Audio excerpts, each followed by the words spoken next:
Hare Krishna, Radhe Radhe. I hope सब लोग अच्छे होंगे, बढ़िया होंगे दोस्तों। तो कल है देवउठनी एकादशी, जिसे देवोत्थान एकादशी या प्रबोधिनी एकादशी भी कहते हैं।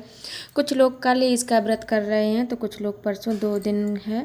तो दोस्तों, सबसे बड़ा महत्व है इस व्रत की कथा सुनना, तो आप लोग ज़रूर सुनिएगा।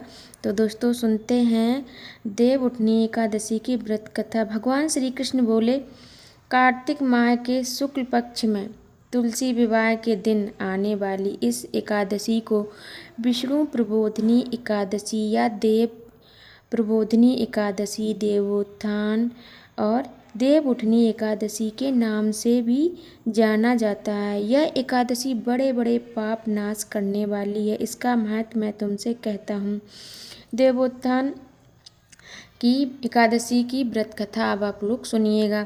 एक राजा के राज्य में सभी लोग एकादशी का व्रत रखते थे। प्रजा तथा नौकर चाकरों से लेकर पशुओं तक को एकादशी के दिन अन्न नहीं दिया जाता था।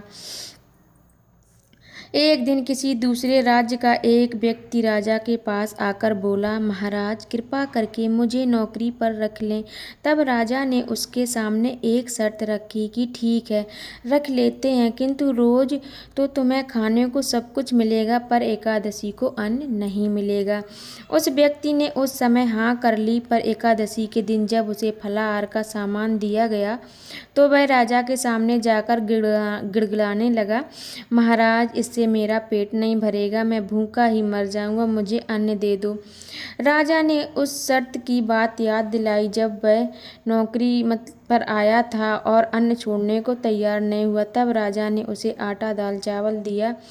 वह नित्य की तरह नदी पर पहुंचा और स्नान कर भोजन पकाने लगा। जब भोजन बन गया तो वह भगवान को बुलाने लगा, आओ भगवान, भोजन तैयार है। उसके बुलाने पर पीताम्बर धारण किए भगवान चतुर्भुज रूप में आ पहुँचे तथा प्रेम से उसके साथ भोजन करने लगे। भोजन आदि करके भगवान अंतर ध्यान हो गए तथा वह अपने काम पर चला गया। 15 दिन बाद अगली एकादशी को वह राजा से कहने लगा कि महाराज मुझे दुगना सामान दीजिए, क्योंकि उस दिन तो मैं भूखा ही रह गया। राजा ने कारण पूछा तो उसने बताया कि हमारे साथ भगवान भी खाते हैं, इसीलिए हम दोनों के लिए यह सामान पूरा नहीं होता। यह सुनकर राजा को बड़ा आश्चर्य हुआ। वह बोला, मैं नहीं मान सकता कि भगवान तुम्हारे साथ खाते हैं। मैं तो इतना व्रत रखता हूँ, पूजा करता हूँ, पर भगवान ने मुझे कभी दर्शन नहीं दिए। राजा की बात सुनकर वह बोला, महाराज यदि विश्वास न हो तो साथ चलकर देख लें। राजा एक पेड़ के पीछे छिपकर बैठ गया। उस व्यक्ति ने भोजन बनाया तथा भगवान को शाम तक पुकारता रहा, परंतु भगवान न आए। अंत में उसने कहा, हे भगवान, यदि आप नहीं आए तो मैं नदी में कूदकर प्राण त्याग दूंगा। लेकिन भगवान नहीं आए। तब वह प्राण त्यागने के उद्देश्य से नदी की तरफ बढ़ा। प्राण त्यागने का उसका दृढ़ इरादा जान शीघ्र ही भगवान ने प्रकट होकर उसे रोक लिया और साथ बैठकर भोजन करने लगे। खा पीकर वे उसे अपने विमान में बिठाकर अपने धाम ले गए। यह देख राजा ने सोचा कि व्रत उपवास से तब तक कोई फायदा नहीं होता जब तक मन न शुद्ध न हो। इससे राजा को ज्ञान मिला। वह भी मन से व्रत उपवास करने लगा और अंत में स्वर्ग को प्राप्त हुआ। तो दोस्तों, यह थी देवोत्थान एकादशी की व्रत कथा, जिसे देवउठनी प्रबोधिनी एकादशी के नाम से भी जानते हैं। और इस दिन तुलसी विवाह किया जाता है। जो लोग 1 तारीख को रहेंगे तो वो लोग उसी दिन कर सकते हैं तुलसी विवाह, और जो लोग 2 तारीख को एकादशी का व्रत करेंगे तो उस दिन संडे है, तो आप लोग दूसरे दिन, अगले दिन सोमवार को आप तुलसी विवाह कर सकते हैं दोस्तों। तो आप सभी, आई होप सभी लोगों को ये कथा सुनकर बहुत ही अच्छा लगा होगा। सभी को राधे राधे, जय श्री कृष्णा। आप लोगों को ये वीडियो कैसा लगा?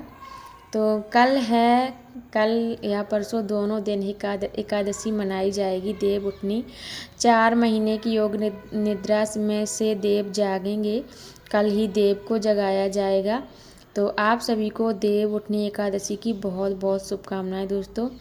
और जो व्रत रह रहे हैं उनको भी, जो व्रत नहीं कर पा रहे हैं उनको भी, सभी को ये नहीं कि हर कोई व्रत ही रखे, आप पूजा पाठ कर सकते हैं। भगवान, बस श्रद्धा होनी चाहिए। जैसे आपने कथा में सुना, जब तक मन पवित्र नहीं है, चाहे जितना उपवास कर लो, कुछ भी कर लो, इससे कुछ नहीं होने वाला। मन शुद्ध होना चाहिए, पवित्र होना चाहिए दोस्तों।